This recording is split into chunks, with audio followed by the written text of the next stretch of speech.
SHO AP TV channel ప్రేక్షక మహాశయులకు నమస్కారం.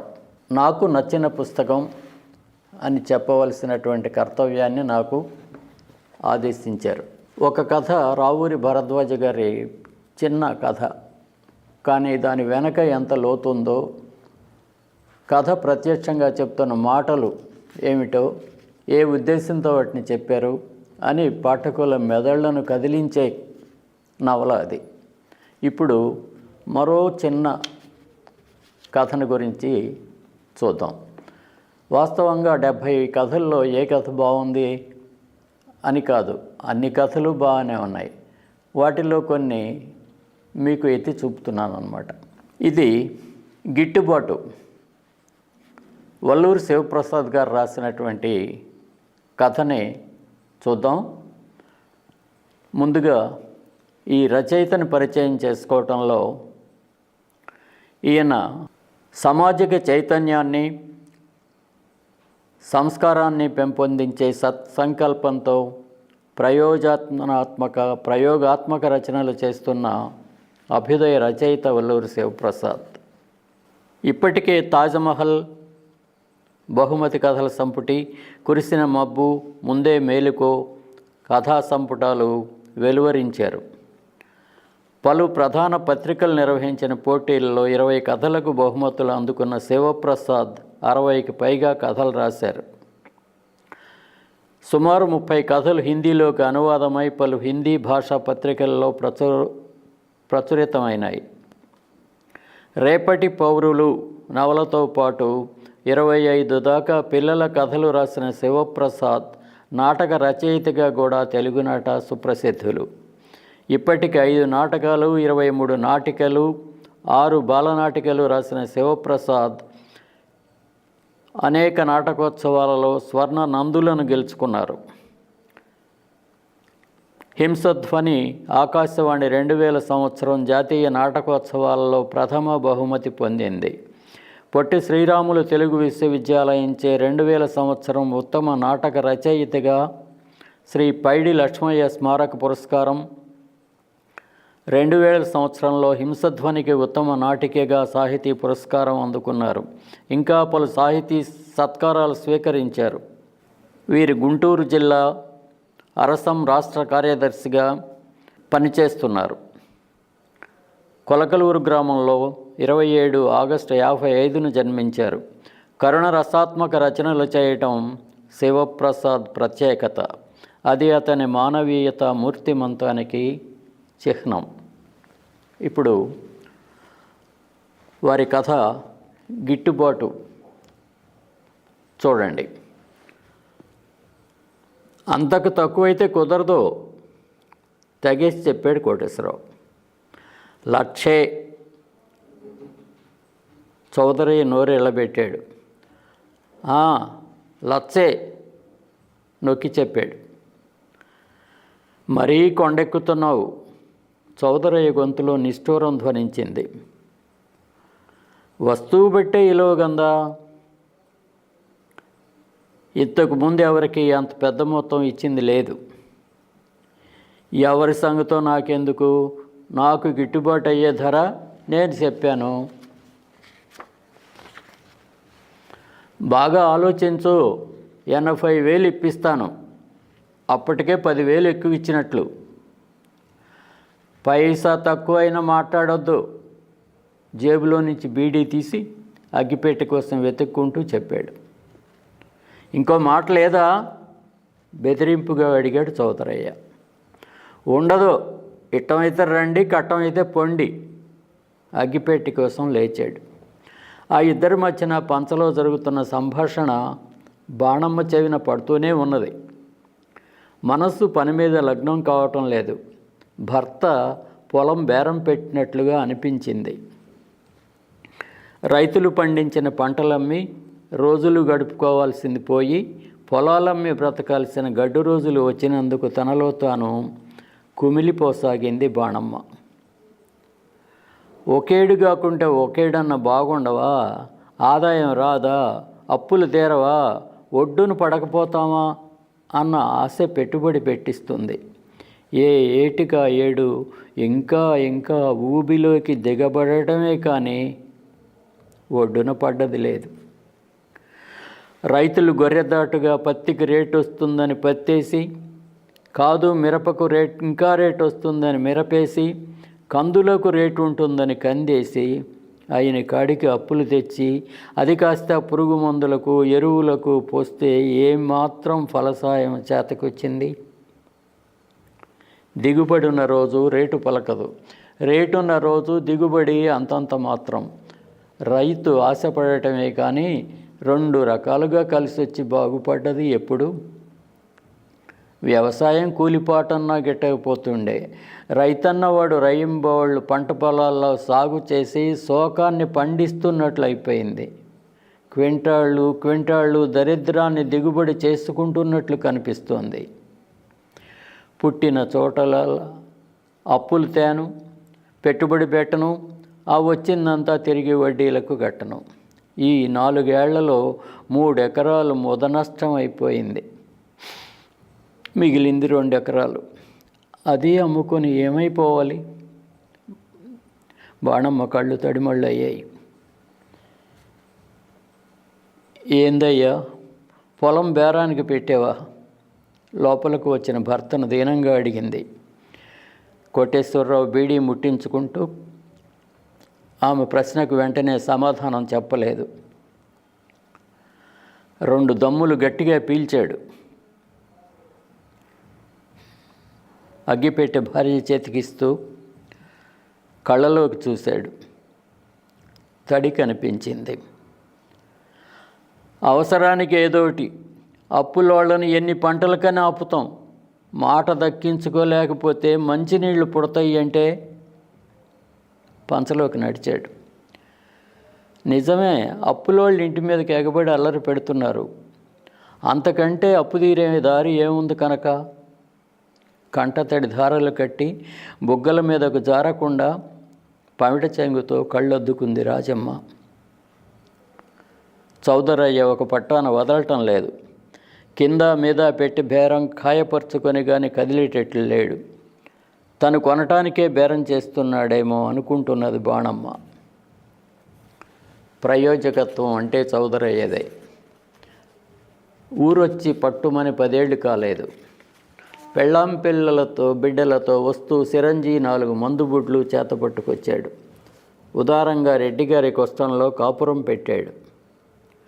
ప్రతి చిన్న రోగానికి పట్నం పోయి 100కు 100 ఎక్కడ గుమ్మరించగలం అనుకొని అతనికే బాధ ఏంటో చెప్పుకొని ఇచ్చిన బిళ్ళలు మింగారు. సూది మందు వేయించుకున్నారు. చేతిలో పెట్టినంత పుచ్చుకుంటూ రోగాలకు రొస్టులకు వైద్యం చేశాడు. ఏం చదివావని అడిగిన వాళ్ళు లేరు. తన వల్ల కాదనుకుంటే పట్నం తీసుకెళ్ళి పెద్ద డాక్టర్లకు చూపి నయం చేయించేవాడు. కాన్పులేనా ఆపరేషన్లేనా ఊళ్ళో ఎవరికి నలతగా ఉన్నా అతని సలహా మీదనే వైద్యం జరగాలి. ఇటు అటు 4 రూపాయలు గుంజుకుంటాడని గుసగుసలాడినా అంతకు మించి దారి కనపడలేదు 10 మందికి. రెడ్డిగారి కొష్టం అమ్మకానికి పెడితే చౌదరయ్యే ధరించి కొన్నాడు. కొష్టం పడేసి పక్కా బిల్డింగ్ కట్టాడు. 4 మంచాలు వేయించి ఆసుపత్రి చేశాడు. ముందు భాగంలో మందులు, ఫ్యాన్సీ వస్తువులు అమ్మే షాపు పెట్టించి బామ్మర్దిని కూర్చోబెట్టాడు. ఊళ్ళో 4 ఎకరాల పొలము కొన్నాడు. దశమంతుడికి ఏ ఊరైతేనే మహర్దశే పడుతుంది. ఎట్లా అయితేనేమి చౌదరయ్య షావుకారు అనిపించుకున్నాడు, పలుకుబడి పెంచుకున్నాడు. సరే, నీ మాట ప్రకారమే కానీ చివరకు తనే దిగొచ్చాడు. చౌదరయ్య తన సొంతం కోసమే పొలం బోరం చేసినట్లు అనుకుంది బాణమ్మ. ఉద్యోగం అయితేనేమి, వ్యాపారం అయితేనే, కూలీ నాలి అయితేనేమి ఎంతో కొంత అందరి పని బాగానే ఉంది. ఎటొచ్చి రైతే ఎటూ కాకుండా పోతున్నాడు అనుకుంది. అడ్వాన్స్ కావాలి, అంతా ఒకేసారి తీసుకోరాదు. పీకల మీదకి వచ్చి కదా అమ్ముకుంటుంది. 20,000 ముందు సర్దుబాటు చెయ్యి. కాళ్ళు లేక కాదు, కాలం కలిసి రాకని కోటేశ్వరరావుతో వ్యవహారం ఆషామాషి కాదనుకున్నాడు చౌదరయ్య. ప్రొద్దుటే ప్రయాణం అని చెప్పి 15,000 చేతిలో పెట్టి వెళ్ళాడు. ఉన్నది కాస్త అమ్మితే రేపు పిల్లల గతి ఏం కాను అడిగింది బాణమ్మ. కోటేశ్వరరావు మాట్లాడలేదు. రెట్టించి అడిగితే బూతులు కూస్తాడని బాణమ్మకు తెలుసు. ఇప్పుడు తను ఆపగలిగింది ఏముంది? మరుసటి రోజు ఉదయం కోటేశ్వరరావు బట్టలో సంచిలో సర్దుకొని ఊరికి ప్రయాణం అయ్యాడు. యాడికి అని అడిగింది బాణమ్మ. బెల్లం ఉన్న తావుకి సీమలు పోవాలి గందా. ఇట్ట ఊళ్ళు తిరగటం ఎప్పుడన్నా ఉందా? ఎల్లకాలం ఒకేలాగా ఎట్టా సాగుద్దే. పొట్ట తిప్పలని అందుకు కాదు అనేది. వెనకటి రోజుల్లో రైతులు ఇన్ని తిండి గింజలు ముందు పండించుకొని తర్వాత వానపాటు గాలివాటం చూసుకొని ఏదో పై పంటలు వేసేవాళ్ళు ఆదాయం కోసం. రాబడి మాట ఎట్లా ఉన్నా తిండి గింజలకు లోటు ఉండేది కాదు. ఇప్పుడు అట్టా కాదు. వ్యాపారం వంట పట్టించుకొని వేలం వెర్రిగా పెట్టుబడి కింద వేలు కుమ్మరిస్తున్నారు. వ్యవసాయం జూదం మాదిరైంది. తిండి గింజలకే ముఖం వాసిపోతున్నారు. నేను ఇచ్చిన డబ్బులో 1,000 ఇంటి ఖర్చులకు ఉంచుకోండి, మిగతాయి ఆ ఎరువుల కొట్టు గుమస్తా వస్తాడు, డబ్బిచ్చి రసీదు రాయించుకోండి, ఈ నెలాఖరు కల్లా అణా పైసలతో బాకీ కడతామని చెప్పండి, నేను వస్తా మరి. చౌదరయ్య వెంట బయలుదేరుతూ చెప్పాడు కోటేశ్వరరావు. 4 రోజులకు చౌదరయ్య వచ్చాడు. 25,000 తెచ్చి బాణమ్మకి ఇచ్చాడు. బ్యాంకీ వాళ్ళ బాకీ కింద చెల్లు వేయించమని కోటేశ్వరరావు మాటగా చెప్పాడు. బాణమ్మకు నమ్మశక్యం కాలేదు. చౌదరయ్య, అసలు ఈ డబ్బెక్కడిది? ఇంతకీ ఆ మడిసి ఏం పని చేస్తున్నట్టు కలవరపోటుగా ప్రశ్నించింది. పిన్నాం, మీ కష్టాలు గట్టెక్కించే పని అనుకో, వారం 10 రోజుల్లో వచ్చేస్తాడు, కంగారేం లేదు చెప్పి వెళ్ళాడు. బాణమ్మ ఆ సమాధానంతో సంతృప్తి పడలేకపోయింది. ఎంతో తప్పనిసరి అయితే కానీ ఒకరోజు ఇల్లు వదిలి ఉండలేని మనిషి అన్నం సహించదు, కునుకు పట్టదు. ఇన్నాళ్ళు ఎందుకున్నట్లు? కోటేశ్వరరావు 10 రోజుల తర్వాత వచ్చాడు. మనిషి చిక్కి సగం అయ్యాడు. డిగ్రీ, ఇంజనీరింగ్, పీజీ పూర్తి చేసి కూడా ఉద్యోగాలు లేకుండా నిరాశగా ఉన్నారా? బ్యాంకు ఉద్యోగాలైతే బాగుంటాయి కానీ పోటీ పరీక్షల శిక్షణా సంస్థల్లో ఫీజు మీకు భారంగా అనిపిస్తుందా? అయితే ఆలస్యం ఎందుకు? మన వెనిగండ్ల ప్రక్కనే ఉన్న కౌండిన్యపురంలోని కౌండిన్య ఐఏఎస్ అకాడమీలో హైదరాబాద్ నుండి అత్యున్నతమైన ఫ్యాకల్టీతో ఆర్థిక భారం మోయలేని వారికి సేవాభావంతో లాభాపేక్ష లేకుండా కేవలం మంచి ఫ్యాకల్టీతో అతి తక్కువ ఫీజుతో నిర్వహించబడుతున్న మన ఐఏఎస్ అకాడమీలో చేరండి, చేర్పించండి, ఉద్యోగం సాధించండి. వివరాలకు doctor E V Narayana, retired principal, TGPS college, Guntur, founder and chairman cum managing trustee, Guntur, Andhra Pradesh. Cell number 9966112933. ఏందట్టయ్యావు? యాలకింత తినేదారి లేకపోయినాక ఎంతొత్తే మాత్రం ఏమి లాభం? ఊరుగాని ఊళ్ళో అన్నీ ఎట్ట కుదురుతాయిలేయే. తేలిగ్గా తీసుకున్నాడు భార్య మాటల్ని. సంచిలో నుంచి డబ్బు కట్టలు తీసి బాణమ్మకి ఇస్తుంటే తీసుకొని చేతులు వణికాయి. ఒక్కసారిగా అంత డబ్బు చూసి ఎరగదు. గుండెలో దడ పుట్టుకొచ్చింది. పొలం అమ్మిన డబ్బుగా తోచటం లేదు. మరి ఏం పని చేసినందుకు ఇంత డబ్బు ముట్టినట్టు? ఆ డబ్బేంటో, చేసిన పనేంటో బాణమ్మకు అంతుపట్టడం లేదు. ఎంత పెద్ద పని చేసి ఇంత డబ్బు సంపాదించి తెచ్చావయ్యా? బెరుగ్గానే భయంగానే అడిగింది. దోపిడీనో దొంగతనమో చేసి తెచ్చానని దడుచుకోబాక, నేనేం కాని పని చేయలా కస్సుమన్నాడు కోటేశ్వరరావు. లోకం మన గురించి గొప్ప చెప్పుకోకుంటే మానే, లోకు చేసి మాట్లాడకుండా ఉంటే అంతే చాలు సణిగింది బాణమ్మ. శంకరయ్య, బ్యాంకీ కాడికి పోయి మన బాకీ ఇంకా ఎంతుందో లెక్కించుకురా. అట్టనే పోతా దారిలో మందు కొట్టు గుమస్తాను లెక్క తెలుసుకురమ్మను. ఆ కుటుంబయ్య బాకీ కూడా ఎంతైందో లెక్కగట్టించుకురా, ఇవాళ అన్నీ పైసలైపోవాలా పురమాయించాడు కొడుక్కి. బ్యాంకీ బాకీ, మందుల కొట్టు బాకీ, కుటుంబయ్య బాకీ, ఇంకా ఊళ్ళో చెల్లెల మల్లర బాకీలు. సాయంత్రానికల్లా అణా పైసలతో తేల్చి డబ్బు చెల్లించాడు కోటేశ్వరరావు. అన్నీ పోను చేతిలో ఇంకా 12,000 రొక్కం మిగిలింది. మళ్ళీ తొలకరికి విత్తనాలు కొనను సరిపోతాయనుకున్నాడు. కొండంత బరువు భుజాల మీద నుంచి దించుకున్నట్లుగా మనిషి తేలికపడ్డాడు. ఏమే, ఈరోజు మనకు పెద్ద పండగే, రేపు అప్పు తీర్చమని నిలదీసేవాడు లేడు. కొన్నాళ్ళన్న గుండె మీద చెయ్యేసుకొని సుఖంగా నిద్రపోతాం. చిన్నపిల్లాళ్ళ సంబరపడిపోతూ చెప్పాడు బాణమ్మకు. ఇదంతా కళ నిజమా అన్నట్లుంది బాణమ్మకు. కన్నవారింట అప్పుల మధ్యనే పుట్టింది. వ్యవసాయం, బండ చాకిరి, అగచాట్లు అప్పుల మధ్యనే పెరిగింది. మెట్టినింటా అప్పుల మధ్యనే కుడికాలు మోపింది. పిల్లల్ని కన్నది, సాకింది, పెంచి పెద్ద చేసింది అప్పులతోనే. అప్పు అన్న మాటే కానీ మిగులు అన్న మాట ఇన్నేండ్లలో ఎన్నడూ విన్న పాపాన పోలేదు. ఒక్కసారిగా వచ్చి పడిన ఆ డబ్బు గురించి రకరకాల సందేహాలు, భయం బాణమ్మను పీడిస్తూనే ఉన్నాయి. ఏ వాస్తవం తెలుసుకోవాలని బాణమ్మ మనసు ఆతృత పడుతుందో అది కాస్త వెల్లడి కాకుండా దాచటం కోటేశ్వరరావు వల్ల కాలేదు. సాయంత్రం బాణమ్మ భర్త స్నానానికి నీళ్లు తోడింది. కోటేశ్వరరావు స్నానానికి పోతూ చొక్కా విప్పి భార్య చేతికిచ్చాడు. అప్పుడే ఆ నిజం బాణమ్మ కంటపడింది. బొడ్డు కుడి పక్కన నడుముకట్టు మీదుగా 6 అంగుళాల కత్తికోత, దానికి 2 పక్కల జర్రికాళ్ళలా వ్యాపించిన కుట్లు.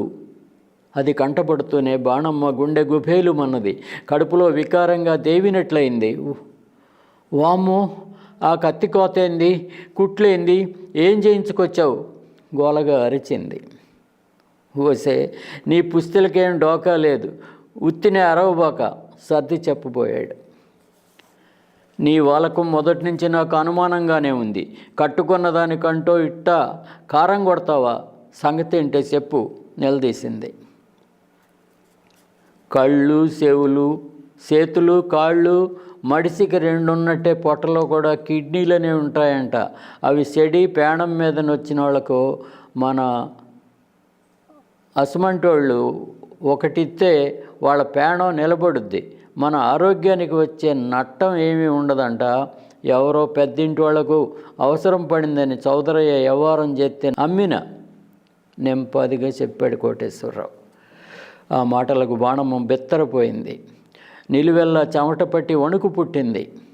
మనిషి అవసరానికి ఇట్లా శరీరంలోని అవయవం అమ్ముకోవటం గురించి ఇంతకు ముందు ఎన్నడూ వినలేదు. కాయకట్టం చేసి కాయలో, పండ్లో, గింజలో పండించి అమ్ముకొని బతకాల్సిన వాళ్ళం ఇట్ట ఒంట్లో అవయవాలను అమ్ముకొని బతకాల్సిన చెడ్డ రోజులు దాపురించినయ్యా.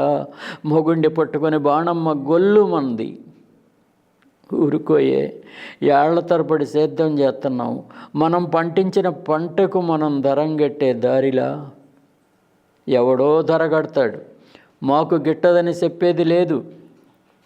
అమ్మం పొమ్మనే బెట్టు లేదు. అయిన కాడికే ధార పోసాం. కానీ ఇవాళ నాకు నేను ₹1,00,000 ధరగట్టా, నిలబెట్టా. అమ్ముకోగలిగిన ఇంతకాలానికి ఒక్క వస్తువు అన్నా రేటు గట్టి గిట్టుబాటు చేసుకున్నా.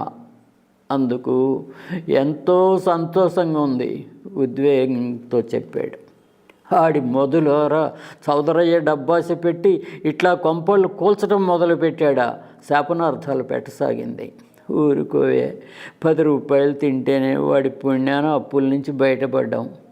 దీని సెగదారగా చెట్టు ఏటికో కాపు కాసినట్టు ఒంట్లో కూడా మళ్ళీ అవయవాలు పుట్టుకొచ్చే ఇదాయకం ఉంటే బాగుంటుంది. ఆ మట్టిలో పోసేదంతా ఒంటికి పట్టిస్తే మా బాగా గిట్టుబాటు అవుతుందే. పాకాల నవ్వాడు కోటేశ్వర్. బాణమ్మకు మొగుడి నవ్వు మొదలు తెగిన మర్రి చెట్టు ఆకుల గలగల శబ్దంలాగా ధ్వనించింది. తుపాను గాలికి హోరెత్తుతున్న సరివితోపు ఆక్రోశంలాగా వినిపించింది. పెళ్ళిడికొచ్చిన పిల్లని ఒక అయ్య చేతిలో పంపేదారి లేక పోయిందని కుమిలిపోతున్న బాణమ్మ మనసులో అప్పుడే ఒక కొత్త ఆలోచన పుట్టుకొచ్చింది. ఇది శివప్రసాద్ కథ. రచన మాసపత్రిక, జూలై 2001లో ముద్రించబడింది.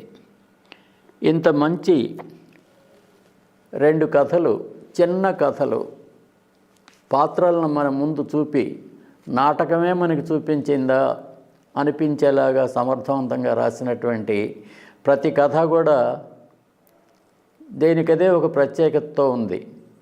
కాకపోతే పొడవులోనే కొన్ని చిన్నవి పెద్దవి ఉండొచ్చు. ఇన్ని కథానికలు ఉన్న పుస్తకం కాబట్టి ఈ గుంటూరు కథలు అనేటటువంటి పుస్తకం నాకు నచ్చింది అని నేను ధైర్యంగా చెప్తూ ఈ కార్యక్రమాన్ని మొదటిసారిగా నాకు చెప్పే అవకాశం ఇచ్చినటువంటి స్టూడియో వారికి ధన్యవాదాలు. నమస్కారం.